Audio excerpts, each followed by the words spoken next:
Part 1. The Encounter. The morning sun cast long shadows across the parking lot of the 15th Precinct as Detective Maria Thompson stepped out of her old Honda Civic. She took a deep breath, adjusting the strap of her worn leather duffel bag on her shoulder. Today wasn't just any day. It was the day she'd been working toward for 20 years. Today she would walk through those doors not as a detective, but as the new captain of this precinct. Maria had chosen to dress casually for her first day. She wore simple jeans, a comfortable sweater, and her favorite pair of sneakers. Her reasoning was practical. She wanted to spend the morning getting familiar with the building, reviewing files, and settling into her new office before the formal introductions began. She figured civilian clothes would help her blend in and observe the daily operations without drawing immediate attention. As she walked toward the main entrance, Maria couldn't help but feel a mix of pride and nervousness. The promotion had come after years of distinguished service in 3 different precincts across the city. She had solved countless cases, mentored dozens of younger officers, and earned respect throughout the department. But she also knew that being the first black woman to captain this particular precinct would come with its own set of challenges. The 15th Precinct building looked imposing in the morning light. Built in the 1960s, it had that classic institutional architecture, all concrete and small windows. Maria had visited once before during her interview process, but today it felt different. Today this would be her domain, her responsibility. She was about 50 feet from the entrance when she noticed a patrol car pulling into the lot. The car moved slowly, almost deliberately, and she could see 2 officers inside scanning the area. Maria didn't think much of it at first. Officers coming and going was normal for any precinct at any time of day. But then the car turned and began following her path toward the building. Maria's trained instincts kicked in. Something felt off. She had enough experience in law enforcement to recognize when someone was being watched, and right now, she was definitely being watched. The patrol car pulled up beside her just as she reached the sidewalk in front of the precinct. 2 officers stepped out, and Maria immediately noted their body language. They weren't approaching her like colleagues greeting a new captain. They were approaching her like suspects approaching a potential threat. Officer Jake Rodriguez was the first to speak. He was a stocky man in his early 30s with short black hair and intense brown eyes. His partner, Officer Tom Wilson, was taller and leaner, with sandy brown hair and a perpetually serious expression. Both officers had their hands resting casually on their duty belts, a stance that could quickly shift to defensive if needed. "Excuse me, ma'am," Rodriguez called out, his voice carrying that particular tone that every police officer learns, authoritative but not yet aggressive. "Can we have a word with you?" Maria stopped walking and turned to face them fully. Her first instinct was to smile and introduce herself, but something in their demeanor made her pause. These officers weren't greeting a new colleague. They were stopping a suspicious person. "Good morning, officers," Maria replied calmly. "Is there something I can help you with?" Wilson stepped forward slightly. "We got a call about someone suspicious in the area. Mind telling us what you're doing here?" Maria felt a familiar knot forming in her stomach. She had hoped that her first day as captain wouldn't begin with this particular conversation. But here she was. "I'm reporting for duty," she said simply, keeping her voice steady and professional. The 2 officers exchanged a quick glance. Rodriguez tilted his head slightly, studying Maria more closely. "Reporting for duty?" he repeated. "Here? At the 15th? "That's right," Maria confirmed. She shifted her duffel bag to her other shoulder, a movement that both officers tracked with their eyes. "I'm starting today." Wilson's expression grew more skeptical. Starting today as what exactly? Maria realized that this conversation could go in several directions, and none of them seemed particularly pleasant. She had dealt with situations like this before in her career, but never on what was supposed to be her first day in a leadership position. The irony wasn't lost on her. "I'm starting as the new captain," Maria said, her voice remaining calm despite the absurdity of the situation. Both officers stared at her for a moment. Then Rodriguez let out a short laugh. "The new captain? Ma'am, I think there's been some kind of mistake." "No mistake," Maria replied. "I'm Detective Maria Thompson, and I've been transferred here to serve as your new precinct captain." Wilson shook his head. "Look, lady, I don't know what game you're playing, but the new captain is supposed to be starting today and you're not him." The assumption hit Maria like a physical blow. Not only had they assumed she didn't belong there, but they had also assumed the new captain would be a man. She took a deep breath, drawing on years of experience dealing with prejudice and bias in the force. "Officers," she said, her voice taking on a slightly firmer tone. "I understand there might be some confusion, but I assure you I am Captain Maria Thompson. I have my identification and transfer orders in my bag if you'd like to see them." Rodriguez moved closer, his hand now clearly resting on his radio. "Ma'am, we're going to need you to calm down and cooperate with us." "I am calm," Maria pointed out, though she could feel her frustration building. "And I am cooperating. I've told you who I am and offered to show you my credentials." Wilson positioned himself at a slight angle, effectively blocking Maria's path to the precinct entrance.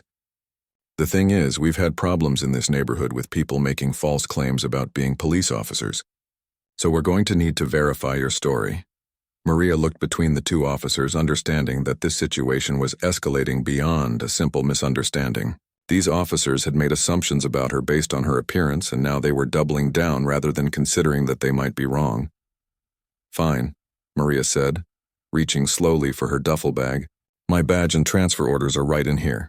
"Whoa, whoa, whoa," Rodriguez said quickly, his hand moving to his weapon. "Let's keep our hands where we can see them." Maria froze, her hand halfway to her bag's zipper. The morning air suddenly felt colder, and she became acutely aware of every sound around them. The distant traffic, the hum of the precinct's air conditioning units, the crackle of the officers' radios. This was really happening. On her first day as captain, she was being treated like a criminal by the very officers she was meant to lead. The situation had moved far beyond awkward misunderstanding into something much more serious. Maria slowly raised her hands, keeping them visible. 20 years of police work had taught her that sudden movements in situations like this could have dangerous consequences. She would have to find another way to resolve this, but right now, her immediate priority was ensuring everyone's safety. "Officers," she said carefully, "I think we need to slow this down and figure out what's really happening here."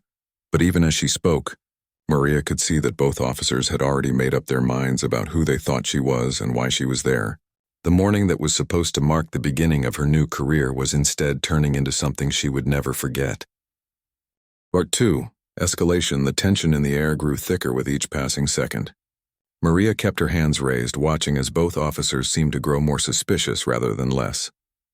She had hoped that her calm demeanor and professional tone would help diffuse the situation, but it was having the opposite effect. Officer Rodriguez stepped closer, his eyes narrowing as he studied Maria's face. "You know what? I think you're lying to us. The new captain is supposed to be some hotshot detective from downtown. You don't look like any hotshot detective to me." Maria felt a flash of anger but forced herself to remain composed. "Officer Rodriguez," she said, reading his name tag. "I understand your skepticism, but I really am Detective Thompson. I've been with the department for 20 years. 20 years? Wilson laughed, shaking his head. "Right, and I'm the chief of police." The mockery in his voice stung, but Maria had faced worse in her career. She had learned long ago that getting emotional in situations like this only made things worse. Instead, she tried a different approach. "What precinct did you say you got the suspicious person call from?" Maria asked, genuinely curious. Rodriguez's expression darkened. "Don't try to turn this around on us, lady. We ask the questions here." "I'm not trying to turn anything around," Maria replied evenly. "I'm just wondering because I've been a detective for 2 decades and I know how these calls usually work. What exactly did the caller say was suspicious about me?" Wilson looked uncomfortable for a moment but quickly recovered. "They said someone who didn't belong was hanging around the precinct." "Someone who didn't belong," Maria repeated slowly. "Based on what exactly?"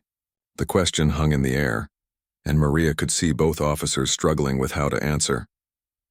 The truth was becoming obvious to everyone involved. Someone had called in a suspicious person report simply because they saw a black woman near the police station. Rodriguez's radio crackled to life. "Unit 15-7, what's your status on that suspicious person call?" Rodriguez keyed his radio without taking his eyes off Maria. "Still investigating, dispatch. Subject is claiming to be the new precinct captain." There was a pause, then dispatch came back. "Did you say claiming to be the captain?" "That's affirmative. Subject appears to be fabricating a story about being Detective Thompson." Maria closed her eyes briefly, feeling the situation spiral further out of control. Now it wasn't just these two officers, it was going on record over the radio for the entire precinct to hear. "Officers," Maria said, trying one more time. "If you would just let me show you my identification, we could clear this whole thing up in about 30 seconds. Wilson shook his head firmly. "We already told you to keep your hands visible. For all we know, you've got a weapon in that bag." "A weapon?" Maria couldn't hide the disbelief in her voice. "I'm trying to show you my police badge and my transfer orders." "Why would I have a weapon?" "Because people who impersonate police officers sometimes carry fake weapons to make their stories seem more believable," Rodriguez explained, as if he was talking to a child. Maria stared at him, wondering how they had gotten to this point. "So let me understand this correctly. You think I'm impersonating a police officer? And your evidence is that I'm standing in front of a police station, dressed in civilian clothes, carrying a bag, and claiming to be the new captain?" "When you put it like that, it sounds pretty suspicious," Wilson said. "It sounds suspicious because you're choosing to see it as suspicious," Maria replied, her patience finally beginning to wear thin. "Has it occurred to either of you that maybe, just maybe, I actually am who I say I am?" Rodriguez stepped even closer, now less than 3 feet away from Maria. "Has it occurred to you that lying to police officers is a crime?" The implied threat was clear, and Maria felt her heart rate increase. She had been in dangerous situations before. She had faced down armed criminals, hostile witnesses, and aggressive suspects. But there was something particularly unsettling about being threatened by fellow officers who were supposed to be on the same side. "I'm not lying to you," Maria said firmly. "I am Detective Maria Thompson. I have been assigned as the new captain of this precinct. I have all the documentation to prove it, but you won't let me show it to you." Wilson keyed his radio. "Dispatch, we're going to need backup on this suspicious person call. Subject is becoming argumentative and may need to be detained." Argumentative? Maria couldn't believe what she was hearing. "I've been nothing but cooperative and professional. I've answered every question you've asked." "You've been argumentative and evasive," Rodriguez corrected. "And now you're raising your voice." Maria realized she had indeed raised her voice slightly, and she forced herself to speak more quietly. "I apologize if my tone seemed inappropriate. I'm just frustrated because this is clearly a misunderstanding that could be resolved very easily. The only thing that's clear is that you're not supposed to be here," Wilson said, "and the more you keep insisting that you're some big-shot captain, the more suspicious you look." 2 more patrol cars were pulling into the parking lot now, responding to Wilson's call for backup. Maria watched them approach with a sinking feeling in her stomach. What had started as an encounter with 2 officers was about to become something much bigger. The first backup car stopped about 20 feet away, and 2 more officers got out. Maria didn't recognize either of them, which wasn't surprising since she was new to this precinct. But what was surprising was how quickly they seemed to assess the situation and side with Rodriguez and Wilson without asking any questions. "What's the situation?" asked one of the new officers, a young woman with short blonde hair. "Suspicious person claiming to be the new precinct captain," Rodriguez explained. "She's been argumentative and won't provide proper identification."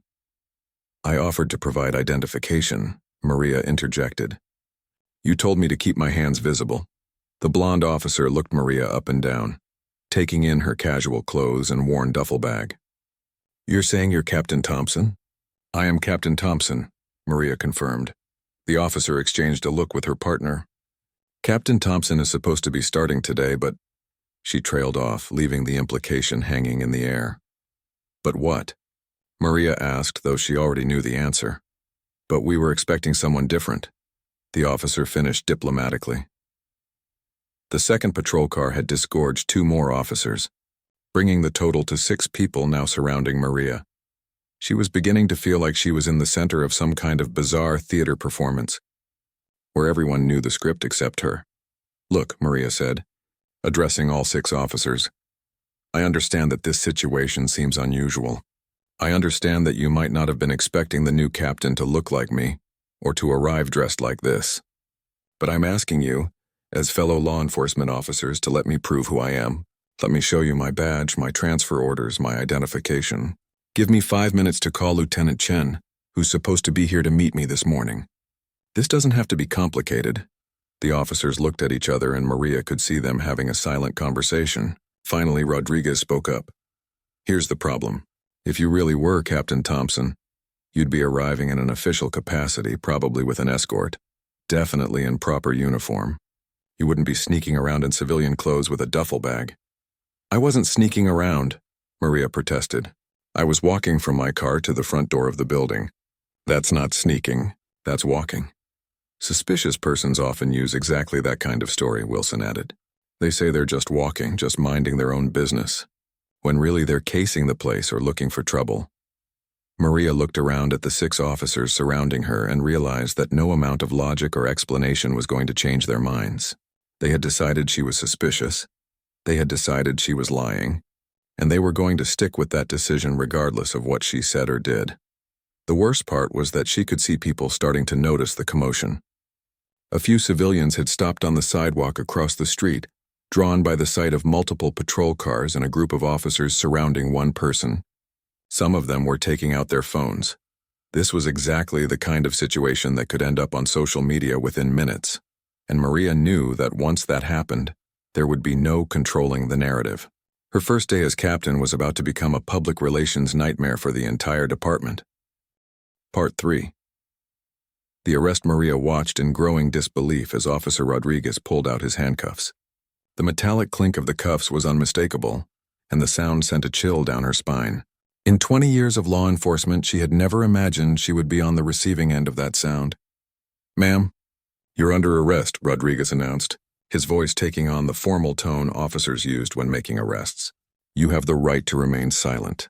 Anything you say can and will be used against you in a court of law." "Under arrest for what?"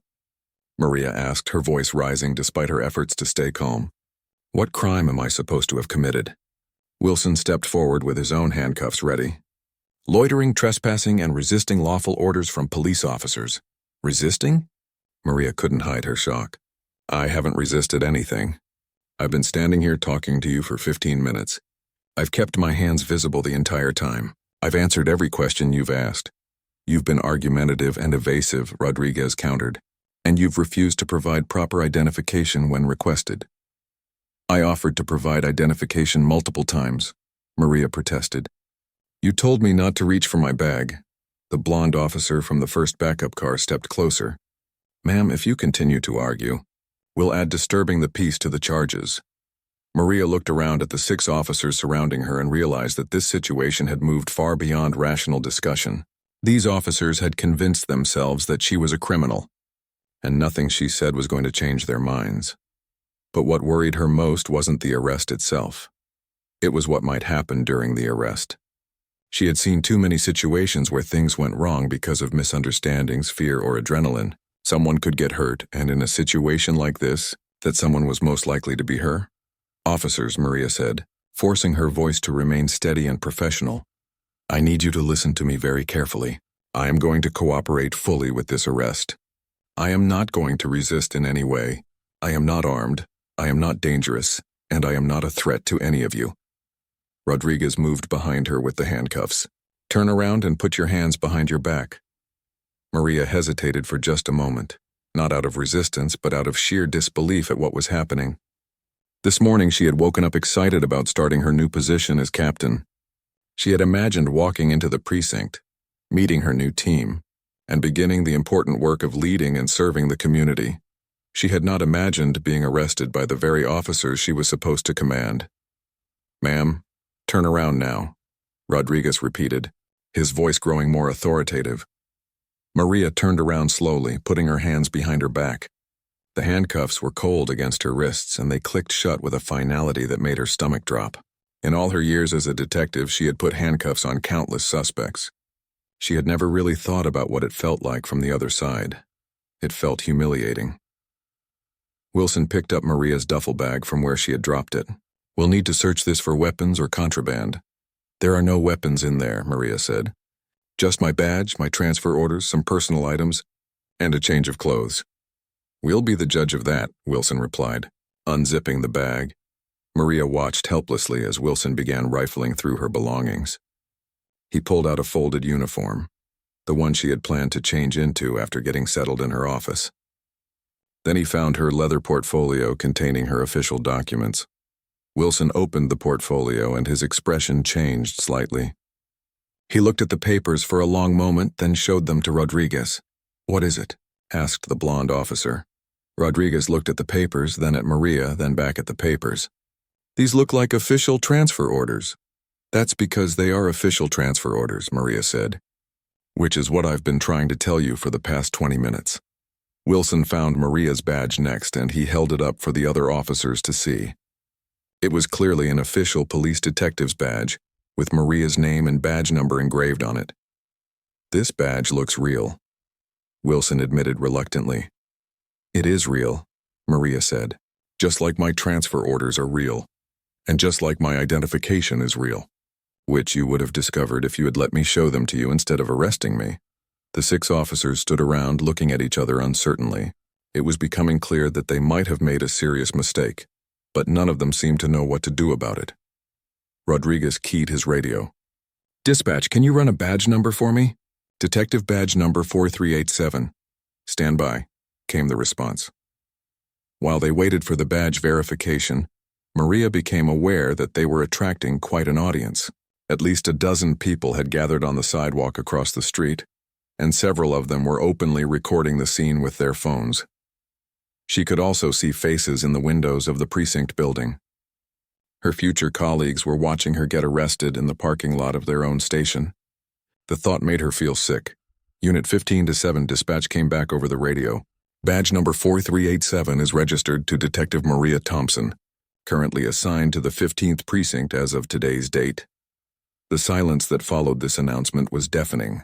All 6 officers stared at Maria as the full weight of their mistake began to sink in. "So," Maria said quietly, "are we ready to admit that I am who I said I was?" Rodriguez looked like he wanted to disappear into the pavement. This is a misunderstanding." "Yes, it is," Maria agreed. "A very serious misunderstanding that could have been avoided if you had listened to me instead of making assumptions." Wilson was still holding Maria's badge and papers. We should probably uncuff you." "That would be a start," Maria replied. But before Rodriguez could move to uncuff her, another patrol car pulled into the parking lot. This one moved faster than the others, and Maria could see someone in the passenger seat gesturing urgently. The car stopped close to the group, and a woman in lieutenant's stripes got out of the passenger side. She was a small woman with graying hair and sharp eyes that immediately took in the scene. 6 officers surrounding a handcuffed black woman in civilian clothes, with a growing crowd of onlookers recording everything. "What in the hell is going on here?" the lieutenant demanded. Rodriguez stepped forward nervously. "Lieutenant Chen, we were responding to a suspicious person call, and this woman claimed to be the new captain." Lieutenant Chen looked at Maria, and Maria could see recognition dawning in her eyes. "Officer Rodriguez," Lieutenant Chen said slowly, "do you have any idea who you just arrested?" "Well, she had official-looking documents and a badge that checked out, but nothing." Lieutenant Chen cut him off. "You just arrested Captain Maria Thompson, the same Captain Thompson who was supposed to meet me in my office 30 minutes ago, to begin her first day as the commanding officer of this precinct." The color drained from Rodriguez's face. "Captain Thompson?"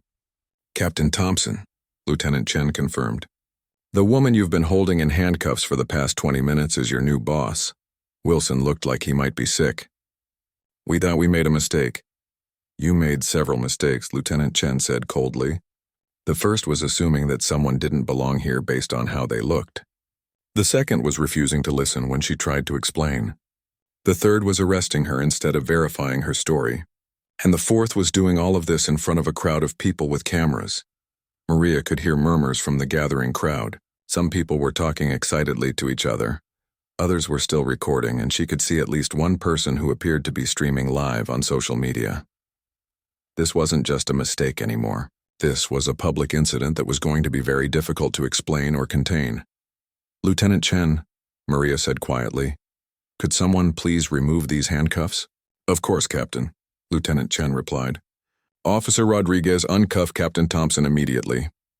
Rodriguez moved quickly to unlock the handcuffs, his hands shaking slightly as he worked. When the cuffs finally came off, Maria rubbed her wrists and tried to process what had just happened to her. She was free. Her identity was confirmed.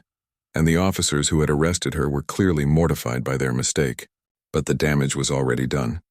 Her first day as captain had begun with her being arrested by her own officers in front of a crowd of witnesses. This was going to be a very long day. Part 4. The Revelation. The moment the handcuffs clicked open, Maria felt a rush of relief mixed with anger, embarrassment, and determination. She rubbed her wrists where the metal had pressed against her skin and looked around at the 6 officers who had just made what might be the biggest mistake of their careers. Lieutenant Chen handed Maria her duffel bag and portfolio, her face a mixture of professional composure and barely contained fury. Captain Thompson, I apologize on behalf of the entire department for this inexcusable incident. Maria took her belongings and straightened her shoulders. Even in civilian clothes, even after being handcuffed in a parking lot, she was still a captain. She was still a leader, and right now how she handled this moment would set the tone for everything that came after. Thank you, Lieutenant Chen, Maria said, her voice steady and clear. I appreciate your intervention. Officer Rodriguez stood frozen, still holding the handcuffs that had just been removed from Maria's wrists. His face had gone pale and he looked like someone who had just realized he might have destroyed his career. Officer Wilson was staring at the ground, unable to make eye contact with anyone. The 4 backup officers who had responded to the call were exchanging worried glances, clearly understanding that they had all been part of something that was going to have serious consequences. The crowd across the street had grown to about 20 people, and Maria could see phones pointed in their direction from multiple angles. Whatever happened next was going to be recorded and probably shared across social media within minutes. Officers, Maria said, addressing the group that had arrested her, I want all of you to look at me. Reluctantly, all 6 officers raised their eyes to meet hers. Maria could see fear, shame, and uncertainty in their faces. Good. They should be afraid. They should be ashamed, but she also needed them to learn from this. I want you to think very carefully about what just happened here, Maria continued. You received a call about a suspicious person. Instead of investigating properly, you made assumptions. Instead of listening when I tried to explain, you dismissed me. Instead of allowing me to show identification, you decided I was lying, and instead of considering that you might be wrong, you arrested me. Rodriguez opened his mouth as if to say something, but Maria held up a hand to stop him. I'm not finished, she said. Do you know what the most troubling part of this incident is? It's not that you made a mistake. Officers make mistakes. It's that you made assumptions based on what I looked like and where you thought I belonged. And those assumptions nearly led to a situation that could have been dangerous for everyone involved. Lieutenant Chen stepped closer to Maria. Captain, perhaps we should continue this conversation inside. Maria looked at the crowd of onlookers, many of whom were still recording. She understood Lieutenant Chen's concern about having this discussion in public, but she also recognized that this was a teachable moment, not just for the officers involved, but for everyone watching. In a moment, Maria replied. But first I want to address something important. She turned to face Officer Rodriguez directly. Officer Rodriguez, you told me that people who impersonate police officers sometimes carry fake weapons to make their stories seem believable. Do you remember saying that? Rodriguez nodded miserably. Yes, ma'am. And Officer Wilson, you said that suspicious persons often claim they're just walking and minding their own business when they're really casing a place or looking for trouble. Do you remember that? Wilson nodded as well. Yes, ma'am. Both of those statements might be true in some cases, Maria said. But they're also exactly the kind of thinking that leads to incidents like this. When you start with the assumption that someone is lying or dangerous, you interpret everything they do through that lens. Their cooperation becomes evasion. Their explanations become lies. Their attempts to prove their identity become potential threats. The blonde officer from the backup unit spoke up hesitantly. Captain, we were just trying to do our jobs, were you? Maria asked. Because your job is to serve and protect all members of this community. Your job is to investigate thoroughly and fairly. Your job is to treat every person with dignity and respect until they give you a reason not to. Did you do that today? None of the officers answered, but their silence spoke volumes. Lieutenant Chen checked her watch. Captain, we're starting to attract more attention. Perhaps we should move this inside. Maria looked around and saw that Lieutenant Chen was right. The crowd had grown larger, and she could see people pointing and taking pictures. She could also see faces in the windows of the precinct building. officers and civilian staff watching the drama unfold in their parking lot. But before she went inside, Maria knew she needed to make one thing crystal clear. "I want all of you to understand something," she said, her voice carrying clearly across the parking lot. "I am Captain Maria Thompson. As of this morning, I am the commanding officer of this precinct. That means I am responsible for everything that happens here. Every arrest, every investigation, every interaction with the community. And after what happened here today, that responsibility feels heavier than it did an hour ago." She paused, making eye contact with each of the officers in turn. "But here's what I want you to know," she continued. "I didn't become a police officer to arrest people who look like me for standing in front of police stations. I became a police officer to serve justice, to protect people who can't protect themselves, and to make our communities safer. And I believe that most of you became officers for the same reasons." Officer Rodriguez finally found his voice. "Captain, we made a terrible mistake. We're sorry." "Sorry isn't enough," Maria replied firmly. "Sorry doesn't undo what happened here. Sorry doesn't erase the fact that you arrested your commanding officer in front of 24 witnesses with cameras. Sorry doesn't address the underlying problems that led to this incident in the first place." Wilson looked up from the ground. "What can we do?" "You can learn," Maria said. "You can think about why this happened and what you need to change to make sure it never happens again. You can examine your own biases and assumptions, and you can commit to being better officers tomorrow than you were today." Lieutenant Chen stepped forward again. "Captain Thompson, I really think we should move inside now. We need to debrief this incident properly, and we need to start thinking about damage control." Maria nodded. "You're right, Lieutenant. But before we go in, I want to say something to our audience." She turned toward the crowd of onlookers, many of whom were still recording with their phones. "To everyone who witnessed what happened here today," Maria called out, her voice carrying clearly across the street, "I want you to know that this incident does not represent the values or standards of this police department. What you saw was unacceptable, and it will be addressed. We are committed to doing better, and we will do better." Some people in the crowd nodded approvingly. Others continued recording.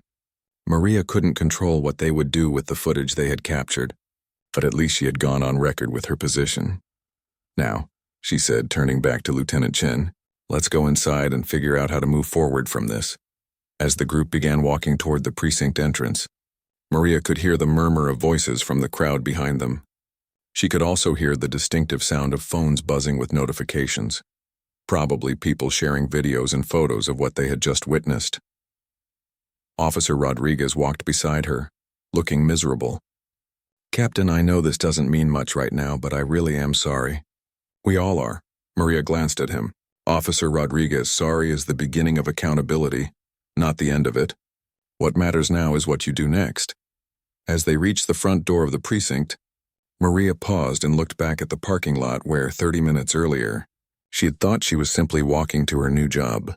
The crowd was beginning to disperse, but she could see people still talking and gesturing animatedly. This incident was going to follow her, and it was going to follow this precinct.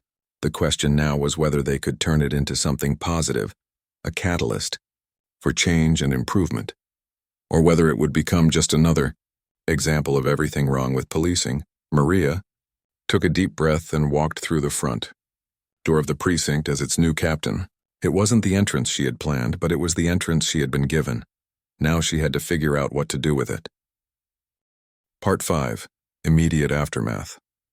The moment Maria walked through the front doors of the 15th precinct, she could feel the weight of every eye in the building on her.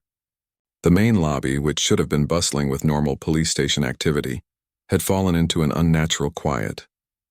Officers, detectives, and civilian staff who had been watching from windows were now trying to look busy, while stealing glances at the woman who had just been arrested in their parking lot.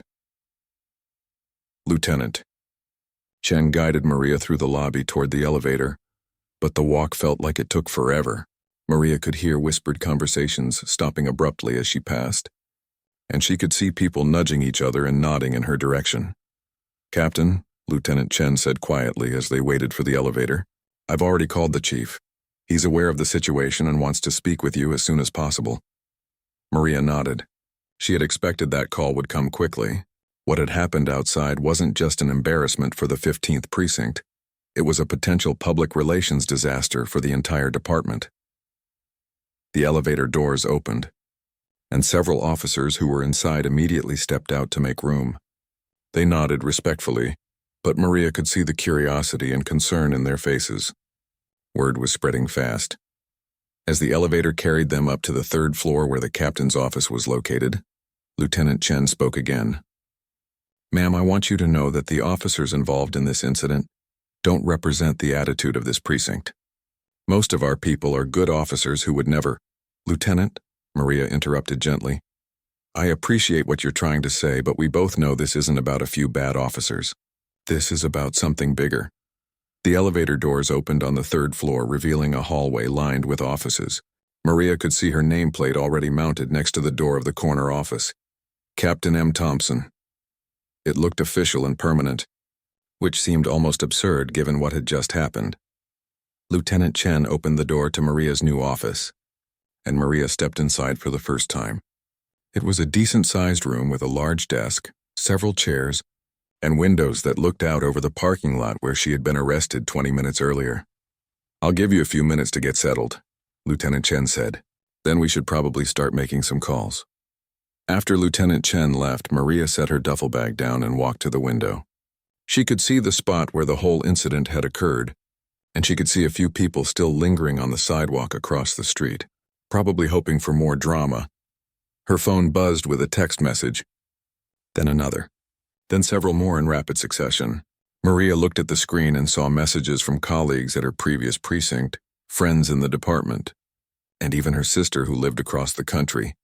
"Just saw a video on Facebook. Is that you getting arrested? What happened?" Read one message. "Holy shit, Maria, are you okay? Someone posted a video that looks like you in handcuffs." Read another. Maria's heart sank.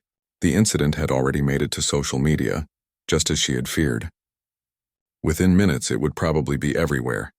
There was a knock on her office door and Lieutenant Chen came back in with a tablet in her hand. "Captain, I think you need to see this." Maria looked at the tablet screen and saw a video titled, "Black Woman Arrested by Police, Then Announces." She's their new boss. The video had been posted to Twitter just 10 minutes earlier and already had hundreds of views and dozens of comments. "It's on Facebook, Twitter, Instagram, and TikTok," Lieutenant Chen reported. Multiple people recorded it from different angles. Maria watched herself on the screen, hands cuffed behind her back, surrounded by 6 officers. She could hear her own voice saying, "I am Captain Maria Thompson," and she could see the moment of shock and realization on the officers' faces. The comments below the video were a mix of outrage, disbelief, and dark humor. Some people were calling for the officers to be fired. Others were making jokes about the irony of the situation. A few were questioning whether the whole thing was staged. "How bad is it?" Maria asked, though she suspected she already knew. "It's going viral," Lieutenant Chen admitted. "The hashtag Captain in Handcuffs is already trending locally." Maria closed her eyes and took a deep breath. She had been a police officer long enough to know that once something like this hit social media, there was no controlling it. The narrative would be shaped by whoever shouted loudest, and facts would become secondary to emotion and outrage. "Has anyone from the media called yet?" Maria asked. 3 local news stations and 2 newspapers, Lieutenant Chen replied, "and a reporter from the national cable news is on her way here." There was another knock on the door, and Officer Rodriguez appeared in the doorway. He looked like he had aged 10 years in the past half hour. "Captain," he said hesitantly, "could I speak with you for a minute?" Maria gestured for him to come in. Lieutenant Chen started to leave, but Maria asked her to stay. Rodriguez sat down across from Maria's desk, wringing his hands nervously. "Ma'am, I don't know how to say this, but what happened out there, it's the worst mistake I've ever made in my life." "Tell me what you were thinking," Maria said. "Walk me through your thought process from the moment you saw me in the parking lot." Rodriguez took a shaky breath. "Honestly, I saw a black woman in casual clothes carrying a bag near the police station, and I immediately thought she didn't belong there. I didn't even consider that she might have a legitimate reason to be there." "Why?" Maria asked, because Rodriguez struggled for words. "Because in my experience, most of the people who hang around the station who aren't cops are either looking for trouble or running from it. And when she said she was the new captain, it just seemed so unlikely." "Unlikely because?" Rodriguez looked uncomfortable. "Because she didn't look like what I expected a captain to look like." "And what did you expect a captain to look like?" An older white guy in a uniform, Rodriguez admitted quietly. The honesty in his answer surprised Maria. She had expected him to dance around the racial and gender aspects of what had happened, but he was being direct about his assumptions. "Officer Rodriguez," Maria said, "I appreciate your honesty, but I need you to understand that those assumptions, the ones you just described, they're exactly the problem. When you see someone and immediately decide they don't belong somewhere based on what they look like, you're not doing police work. You're acting on bias." "I know that now," Rodriguez said. "But ma'am, what do I do about it? How do I fix this?" Before Maria could answer, her phone rang. She looked at the caller ID and saw it was the chief of police. "I need to take this," Maria said. She answered the phone with, "Captain Thompson." "Maria," came the chief's familiar voice. "Tell me this video I'm looking at isn't what it appears to be." "I wish I could, Chief, but it is exactly what it appears to be. Your officers arrested me in the parking lot of my own precinct on my first day." There was a long pause. "Are you hurt?" "No, sir. I'm fine physically, but this situation is complicated. That's putting it mildly. The mayor's office is already calling. Channel 7 News is setting up in our parking lot, and my phone hasn't stopped ringing for the past 10 minutes. Maria looked out her window and saw a news van pulling into the parking lot. "Chief, what do you want me to do?" "I want you to stay in your office and don't talk to anyone from the media until we figure out how to handle this. I'm sending internal affairs over to start an investigation, and I'm coming down there myself within the hour." "What about the officers involved?" "They'll be suspended pending investigation. Rodriguez and Wilson will be on administrative leave effective immediately." Maria looked at Rodriguez, who was still sitting across from her desk. He couldn't hear the chief's side of the conversation, but he seemed to know what was being discussed. "Chief," Maria said, "I'd like to have some input on how this investigation proceeds." "Of course. You're the victim here, Maria. But you're also a captain, which makes this situation unprecedented. We need to be very careful about how we handle this." After Maria hung up, she turned to Rodriguez, who was waiting quietly. "Officer Rodriguez, you're going to be suspended while Internal Affairs investigates this incident." Rodriguez nodded. "I figured as much. Captain, for what it's worth, I think you handled what happened out there better than most people would have. You kept your cool. You treated us with respect even when we didn't deserve it, and you turned it into a teaching moment. I hope I get the chance to learn from you properly someday." After Rodriguez left, Maria sat alone in her office for the first time since arriving at the precinct. She looked around at the space that was supposed to represent her achievement, the culmination of 20 years of hard work and dedication. Instead, it felt like ground zero of a crisis that could define not just her tenure as captain, but her entire career. Outside her window, she could see more news vans arriving. Her phone was buzzing constantly with calls and messages. And somewhere out there, millions of people were watching a video of her being handcuffed by her own officers. This was definitely not how she had planned to start her first day as captain. Part 6. Internal Reckoning. 2 hours after the incident in the parking lot, Maria stood before a room full of officers, detectives, and civilian staff in the precinct's main briefing room. Word had spread throughout the building about what had happened, and everyone wanted to hear directly from their new captain. The room was packed beyond capacity. With people standing along the walls and in the doorway, Maria could feel the mixture of curiosity, embarrassment, and anticipation in the air. Some officers looked ashamed, others appeared defensive, and a few seemed genuinely eager to hear what she had to say. Lieutenant Chen had suggested waiting a few days before addressing the entire precinct, but Maria knew that delay would only make things worse. The story was already spreading beyond their building, beyond their city. If she was going to establish her leadership and set the tone for her tenure as captain, she needed to do it now. "Good afternoon," Maria began, her voice carrying clearly through the packed room. "I'm Captain Maria Thompson, and yes, I'm the same person you saw being arrested in our parking lot this morning." There were a few nervous chuckles from the audience, but most people remained silent, waiting to see how she would handle the situation. "I want to start by addressing what happened directly," Maria continued. "This morning I was approached by several of your colleagues who had received a call about a suspicious person. Instead of conducting a proper investigation, they made assumptions about who I was and what I was doing here. When I tried to explain that I was the new captain reporting for duty, they didn't believe me. When I offered to show them my identification and transfer orders, they refused to let me. and when the situation escalated, they arrested me."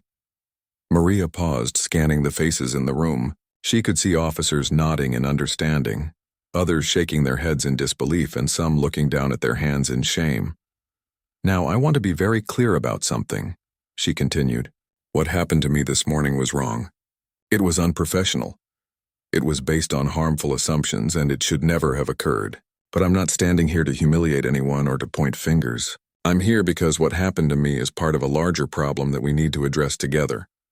A hand went up in the back of the room. Maria nodded to a young female officer. "Captain, do you think what happened was racially motivated?" the officer asked. It was the question everyone was thinking, but few were brave enough to ask. Maria had been expecting it. "I think what happened was the result of unconscious bias," Maria replied carefully. "The officers who stopped me saw a black woman in civilian clothes near the police station and immediately assumed I didn't belong there. They couldn't imagine that I might actually be their new commanding officer. That's bias, and yes, race played a role in it." An older detective near the front spoke up without raising his hand. "Captain, with all due respect, how do we know this wasn't just an honest mistake? Maybe they would have reacted the same way to anyone acting suspicious." Maria looked at him directly. "Detective, let me ask you something. If a middle-aged white man in a suit had been walking toward our front door carrying a briefcase, would he have been stopped and arrested for being suspicious?" The detective opened his mouth to respond, then closed it again. The answer was obvious to everyone in the room. "That's not to say the officers involved are bad people," Maria continued. "I don't think they woke up this morning planning to arrest their new captain. But I do think they allowed their assumptions and biases to override their training and judgment." Another officer raised her hand. "What happens now? To the officers who arrested you, I mean." "They've been suspended pending an internal affairs investigation," Maria replied. "That process will run its course according to department policy. But what I'm more interested in talking about is what happens to all of us. What do we learn from this incident? How do we make sure it never happens again?" A sergeant in the middle of the room spoke up. "Captain, some of us are worried that this incident is going to make the whole precinct look bad. We're already getting negative attention on social media." Maria nodded. "You're right to be concerned about our reputation. The videos of my arrest have been viewed hundreds of thousands of times. We're getting calls from reporters, and yes, some people are using this incident to criticize the entire police department." She walked closer to the audience, making her presence more personal and direct. "But here's what I want you to understand," she continued. "We can't control what happened this morning. We can't take back the arrest or erase the videos. What we can control is how we respond. Do we get defensive and try to minimize what happened? Do we blame the media or the public for overreacting? Or do we use this as an opportunity to examine ourselves honestly and commit to doing better?" A veteran officer near the back called out, "What does doing better look like, Captain?" "It looks like training that helps us recognize and address our own biases," Maria replied. "It looks like procedures that require us to investigate thoroughly before we act. It looks like a culture that values listening over assuming. And it looks like leadership that holds everyone accountable, including myself." Lieutenant Chen, who had been standing near the door, stepped forward. "Captain, what about the community? How do we repair the damage this incident has caused to our relationship with the people we serve?" It was a good question, and one that Maria had been thinking about since the moment she was handcuffed. "We start by being honest," Maria said. "We acknowledge that what happened was wrong. We take responsibility for it. We apologize sincerely, and then we demonstrate through our actions that we're committed to change."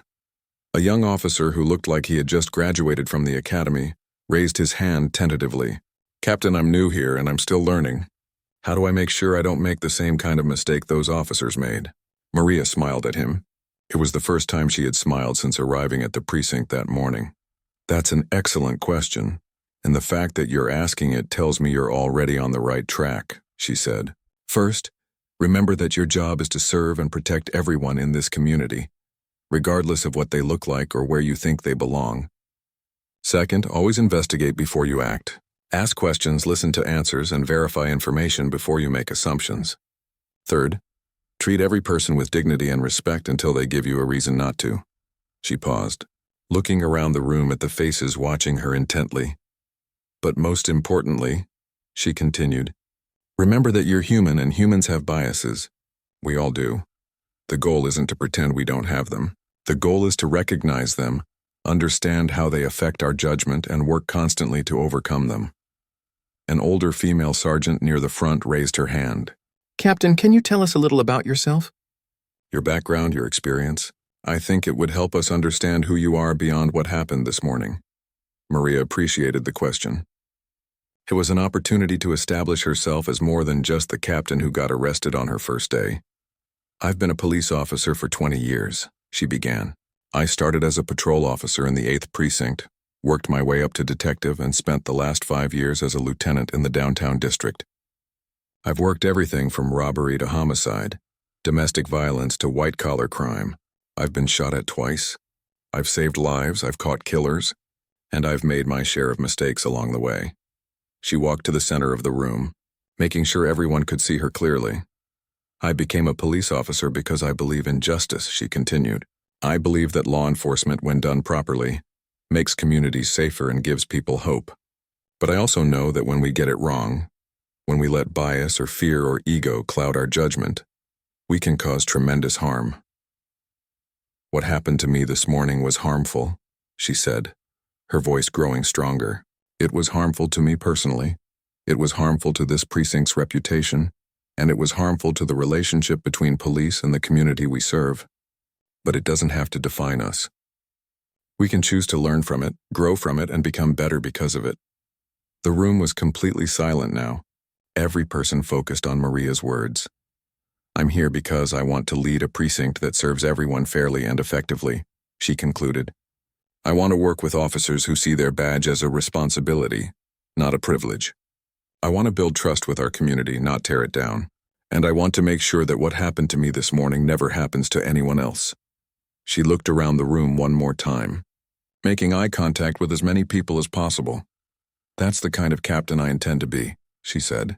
The question is, what kind of officers do you intend to be? As Maria finished speaking, something unexpected happened.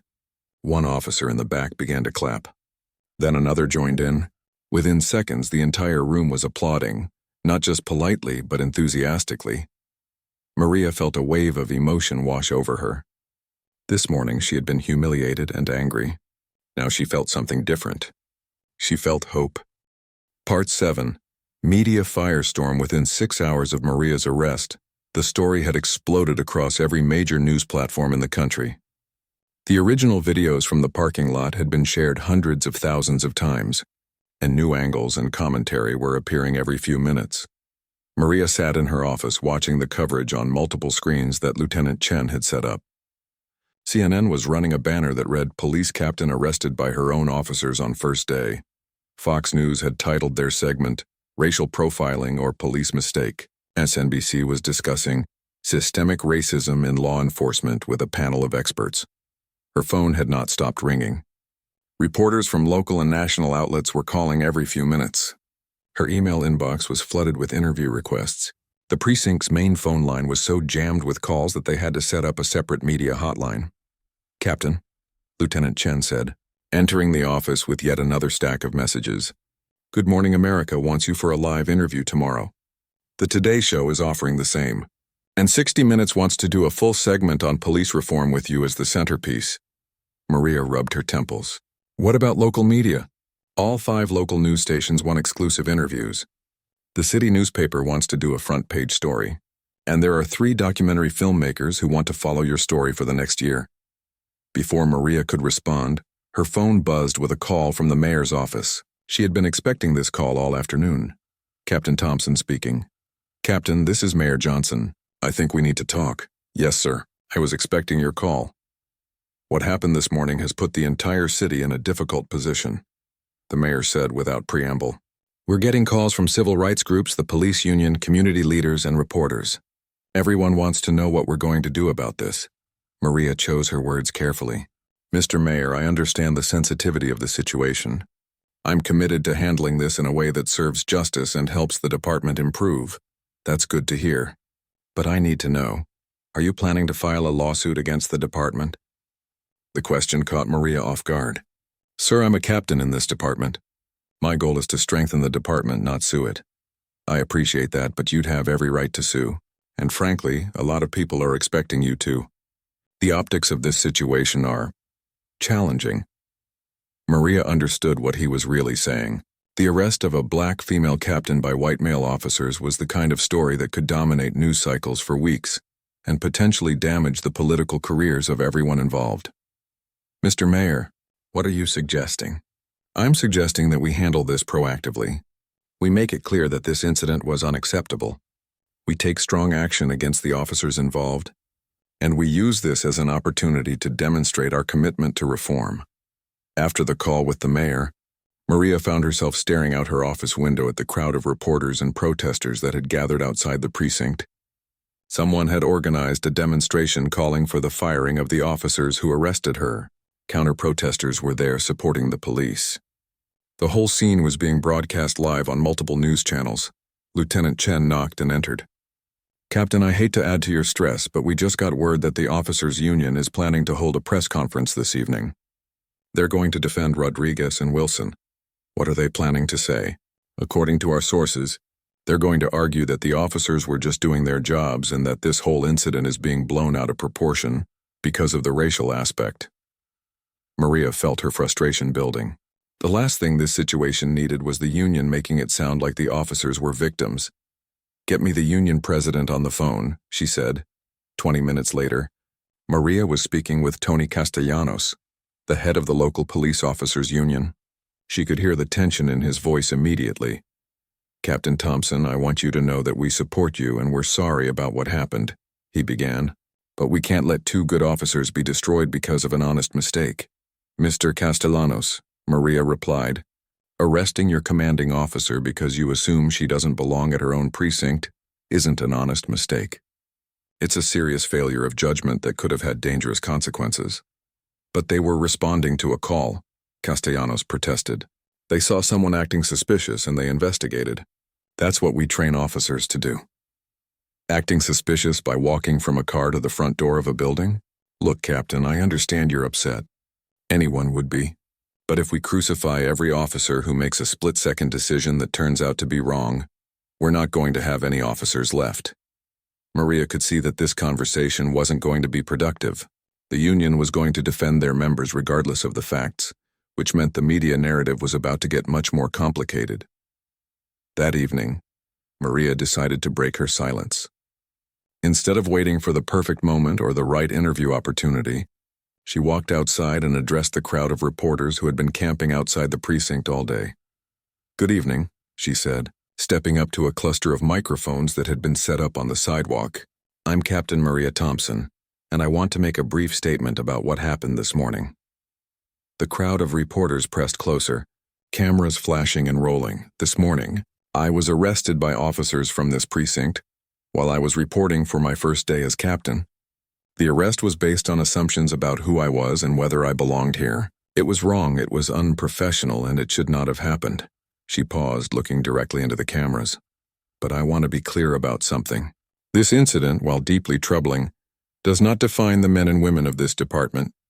Most of the officers I work with are dedicated professionals who serve this community with honor and integrity. A reporter called out, "Captain, are you planning to file a lawsuit?" I am not planning to file a lawsuit, Maria replied. I am planning to use this experience to help make our department better. We're going to implement new training programs on unconscious bias. We're going to review our procedures for investigating suspicious person calls. And we're going to work harder to build trust with the community we serve. Another reporter shouted, "What should happen to the officers who arrested you? That decision will be made through the proper disciplinary process," Maria said. My role is not to seek revenge, but to ensure that we learn from this incident and prevent it from happening again. Captain Thompson called a reporter from the local news. Some people are saying this incident proves there's systemic racism in the police department. What's your response? Maria had been expecting this question, and she had given a lot of thought to how to answer it. I think this incident highlights that we all have unconscious biases that can affect our judgment, she said. Those biases can be based on race, gender, age, appearance, or any number of factors. The important thing is to recognize that these biases exist, understand how they can influence our actions, and work actively to overcome them. Are you saying the officers who arrested you are racist? Pressed another reporter. I'm saying they made assumptions based on what I looked like rather than investigating the facts, Maria replied. Whether that makes them racist is not for me to determine. What I care about is making sure it doesn't happen again. The questions continued for another 10 minutes, covering everything from her background to her plans for the precinct to her thoughts on police reform. Throughout it all, Maria tried to strike a balance between acknowledging the seriousness of what had happened while not throwing the entire department under the bus. When she finally went back inside, Lieutenant Chen was waiting with an update. The union's press conference was a disaster, Chen reported. Castellanos came across as defensive and tone-deaf. He kept calling it an honest mistake and suggesting that you were partly to blame for not identifying yourself quickly enough. How did the media react? Not well. Social media is blowing up with criticism of the union's position. The hashtag Captain in Handcuffs is now trending nationally, and most of the commentary is supportive of you. Maria looked at her phone and saw dozens of new messages from reporters, colleagues, and complete strangers offering support. The story had taken on a life of its own, reaching far beyond the boundaries of their city or even their state. "Lieutenant," she said, "I think we need to prepare for this to get much bigger before it gets smaller." "How much bigger?" Maria looked out her window at the crowd of protesters and reporters, the news vans lined up along the street and the helicopters circling overhead. "I think this is just the beginning," she said. Part 8. New Beginnings. 3 months after the incident that made her famous, Captain Maria Thompson stood in the same parking lot where she had been arrested, watching as the last of the construction workers finished installing a new sign. The sign read, 15th Precinct Community Policing Center, serving everyone with dignity and respect. It was a small change, but it represented something much larger. In the 12 weeks since that morning when everything went wrong, Maria had transformed not just her precinct, but sparked conversations about police reform across the entire country. The changes had started small. Within a week of the incident, Maria had implemented mandatory bias training for all officers. She brought in experts on unconscious bias, community relations, and de-escalation techniques. Some officers grumbled about having to attend more training, but most recognized the need for it. She also changed the procedures for responding to suspicious person calls. Now, officers were required to spend at least 5 minutes investigating and asking questions before taking any enforcement action. They had to document exactly what behavior they observed that seemed suspicious, and they had to consider alternative explanations for that behavior. Captain Thompson called out Detective Lisa Park, approaching from the precinct entrance. "The community advisory meeting is about to start. Are you ready?" Maria nodded, taking one last look at the parking lot where her career as captain had begun so dramatically. "Let's go." The community advisory meetings had been Maria's idea. Every month she invited residents, business owners, community leaders, and activists to meet with precinct leadership to discuss concerns, share feedback, and work together on solutions to neighborhood problems. The first meeting had been tense. Many community members came expecting confrontation, still angry about Maria's arrest and skeptical about police promises of change. But Maria had listened patiently to every complaint, acknowledged every concern, and committed to specific actions to address the problems raised. Now, 3 months later, the meetings were collaborative rather than confrontational. People came not just to complain, but to work together on making the neighborhood safer and better for everyone.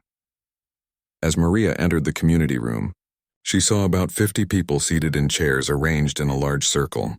There were elderly residents concerned about petty crime, young mothers worried about their children's safety, business owners dealing with vandalism, and teenagers who just wanted to be heard.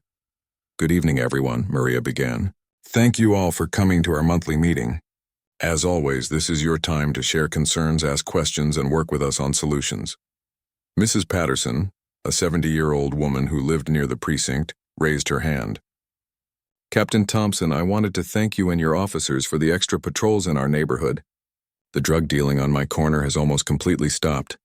There were murmurs of agreement from other residents. Maria smiled. "That's great to hear, Mrs. Patterson. That success belongs to all of us, the residents who reported problems, the officers who responded, and the community groups that helped connect people with resources." A young man in the back spoke up. "Captain, I have to admit, when I first heard about what happened to you in the parking lot, I thought it was just going to be business as usual. A few officers get suspended for a week and then everything goes back to normal. But you've actually made changes. What changes have you noticed? Maria asked. The officers I interact with now actually listen when I talk to them, he replied. Before, I felt like they had already made up their minds about me before I even opened my mouth. Now they ask questions. They seem interested in understanding the situation, and they treat me like a person instead of just a problem to be dealt with. This was the kind of feedback that made all the difficult months worthwhile.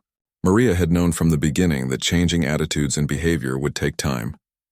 But hearing directly from community members that they were seeing a difference validated all the work they had been doing. Father Rodriguez from the local church stood up. Captain, I wanted to let everyone know that we've had several officers volunteer to help with our youth basketball league. Having positive interactions between young people and police officers has made a real difference in how our kids see law enforcement. Maria nodded appreciatively. The volunteer program had been another innovation born from the crisis of her arrest. She had encouraged officers to spend time in the community when they weren't on duty, building relationships and showing a different side of policing. After the community meeting ended, Maria returned to her office to find Lieutenant Chen waiting with an update. Captain, I have news about Officers Rodriguez and Wilson. The investigation into Maria's arrest had taken 2 months to complete. Both officers had been found guilty of misconduct and given official reprimands that would remain in their personnel files permanently. But rather than firing them or transferring them to other precincts, Maria had made a different choice. How are they doing in the community outreach program? Maria asked. Better than anyone expected, Lieutenant Chen replied. Rodriguez has been working with the youth basketball league that Father Rodriguez mentioned. Wilson has been volunteering at the senior center, helping elderly residents with their concerns about crime and safety. Maria had decided that the best way for Rodriguez and Wilson to atone for their mistake was to work directly with the communities they had failed to serve properly. Rather than hiding them away or pushing them out of the department, she had required them to spend 20 hours a month doing unpaid community service while continuing their regular duties. What did the community members think about having them involved? Maria asked. Honestly, most people were skeptical at first, Lieutenant Chen admitted. But both officers have been genuine in their efforts to make amends. They've listened to criticism without getting defensive. They've learned from their mistakes, and they've become advocates for the changes you've implemented. There was a knock on Maria's office door, and Officer Rodriguez himself appeared. He looked different than he had 3 months ago, less rigid, more relaxed, and somehow younger despite everything he had been through. Captain, do you have a minute? He asked. Of course, Officer Rodriguez. Come in. Rodriguez sat down across from Maria's desk, the same place where he had sat 3 months earlier to apologize for arresting her. Ma'am, I wanted to let you know that I've been accepted to the community college's social work program, he said. I'm going to start taking classes in the evenings while continuing to work here. Maria was surprised and pleased. That's wonderful, Rodriguez. What inspired that decision? Working with the kids in the basketball league made me realize how much I don't know about the community we serve, he replied. I want to understand better what people are going through, what challenges they face, and how I can be a better police officer. Maria felt a sense of pride in Rodriguez's growth. That's exactly the kind of thinking that makes for great police work. Understanding the community is just as important as understanding the law. Captain, I know I can never fully undo what I did to you that morning, Rodriguez continued, but I want you to know that it changed me. Not just because I got in trouble, but because it made me confront some things about myself that I didn't want to see. What kinds of things? Rodriguez looked uncomfortable, but he pressed on. Like the fact that I had been making assumptions about people based on how they looked or where I encountered them. I told myself it was just good police instincts, but really it was prejudice. And prejudice almost made me destroy my career and hurt someone who deserved better. After Rodriguez left, Maria reflected on how much had changed since that chaotic first day. The incident that could have ended her career had instead become the foundation for meaningful reform. But the real measure of success wasn't in the policies she had implemented or the training programs she had created. It was in moments like this, when she saw individual officers genuinely committing to being better. Her phone buzzed with a text message from her sister. Saw you on the news again? They're calling your precinct a model for community policing. I'm proud of you. The media attention had never completely died down. Maria regularly received interview requests from journalists writing about police reform, academic researchers studying bias in law enforcement, and filmmakers documenting social change. A book publisher had approached her about writing her story, and a television producer wanted to create a documentary series about her first year as captain. But what mattered most to Maria wasn't the external recognition. It was the internal transformation she could see, happening every day. Officers were asking more questions and making fewer assumptions.